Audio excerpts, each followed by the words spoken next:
কোনো একটা ছেলে আপনি রাস্তা দিয়ে হাঁটাচলা করার সময় আপনাকে দিয়ে ঠাট্টা বিদ্রুপ করে, উপহাস করে, আপনাকে পাইলে একটা থাপ্পড় মারার চেষ্টা করে, পিছন দিয়ে কোনো এক ইট পাটকেল ছুঁড়ে মারে আপনার দিকে। তো আপনি তার ক্ষতি থেকে নিজেকে হেফাজত করার জন্য ওই ছেলের বাবার কাছে গিয়ে আপনি নালিশ করলেন।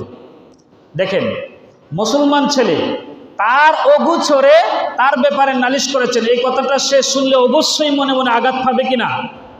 তাহলে হাদিসের ভাষ্য অনুযায়ী এটা গীবত বা সমালোচনা হওয়ার কথা, সমালোচনা হওয়ার কথা। কারণ যেটা তার অগোচরে বলবা আর সে শুনলে পরে ব্যথা পাবে, এটার নামে কি?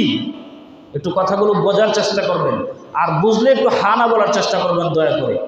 তাহলে তার অগোচরে বললে এবং সে সরাসরি শুনলে আঘাত পাবে, এটার নামে কি ছিল বলেন? গীবত ছিল। তাহলে এই যে বাচ্চার নামে আপনি তার বাবার কাছে নালিশ করেছেন, এটা সে যদি সরাসরি শুনে তখন সে কষ্ট পাবে কিনা?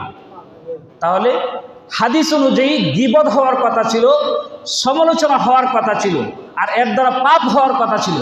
কিন্তু শরীয়ত বলে না, এখানে তোমার কোনো পাপ হবে না, কারণ তুমি নিজেকে ওই বাচ্চার বিপদ থেকে, ক্ষতি থেকে বাঁচানোর জন্য নালিশ করেছো, এর দ্বারা গীবত হবে না। এবং নালিশটা তুমি এমন জায়গায় করেছো যে জায়গা থেকে ওই বাচ্চাকে শুধরানোর মতো যোগ্যতা রাখে, কারণ তার বাবা অবশ্যই তাকে শাসন করতে পারবে।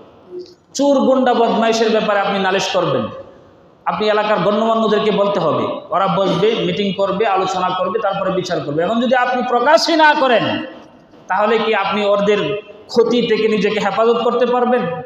পারবেন না। এই জন্য বলতে হবে। কোথায় বলতে হবে? যেখান থেকে যার ব্যাপারে গীবত করা হবে তাকে শায়েস্তা করার মতো যোগ্যতা রাখে এমন জায়গায় নালিশ করতে হবে। তাহলে 1 নম্বর গীবত জায়েজ। কোনটা জায়েজ? নিজেকে কারো ক্ষতি থেকে হেফাজত করার জন্য কারো ব্যাপারে গীবত করা, সমালোচনা করা, এটা জায়েজ।